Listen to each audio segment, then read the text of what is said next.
part 2 on how I discovered that my child has a hearing loss. June 24th, he turned 3 years old. On July 6th, about a week or so after his 3rd birthday, he had his 3-year checkup.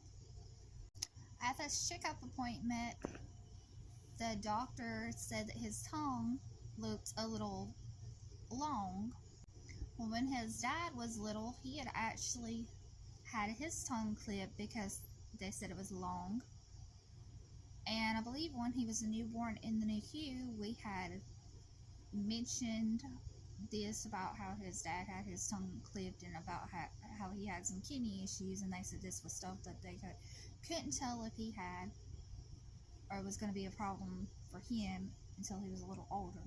Be aware, I am one of those people who make a TikTok and stop the video a dozen times to think of what I'm going to say next. If that bothers you, click off. But back to the story. They said that they wouldn't be able to tell until he was a little bit older. Well, here we are at the 3-year appointment. They noticed that his tongue does look a little long, and so they make us an appointment or suggest that we should go to see a speech therapist. Well, we have this new wellness center. At the time it was new, it was brand new. This new wellness center that has a gym and therapy sessions, and speech therapy was one of the new things offered there. So we get set up to go to the speech appointment.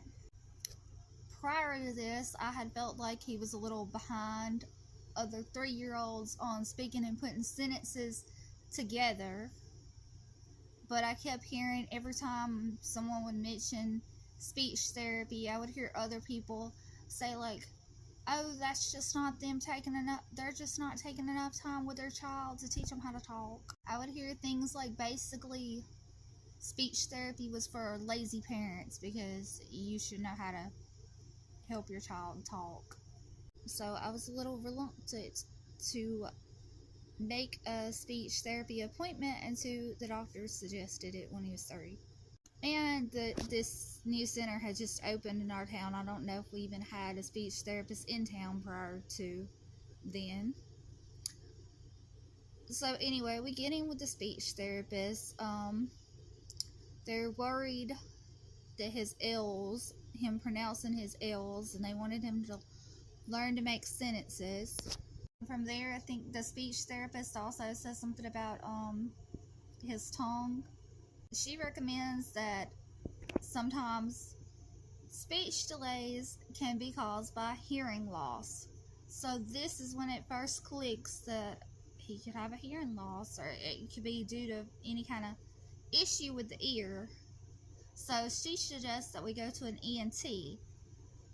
So we get the appointment set up with the ENT, and the ENT was also going to look at his tongue, and he did decide that his tongue was long and that he needed the clip surgery.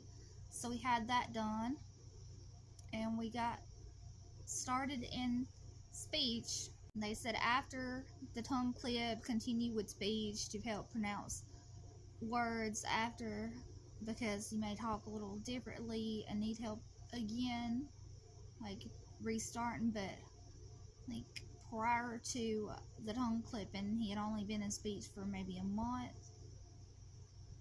But that's the story of how we first got an appointment with the ENT and discovered that he had a hearing loss. So again, raising awareness here. If your child is struggling to talk, one of the main things people usually first think of is autism. But if your child isn't showing any other symptoms of it being autism, it could be something to do with their ears. If they're having chronic ear infections, that could affect speech, or maybe they could have a hearing loss like my child.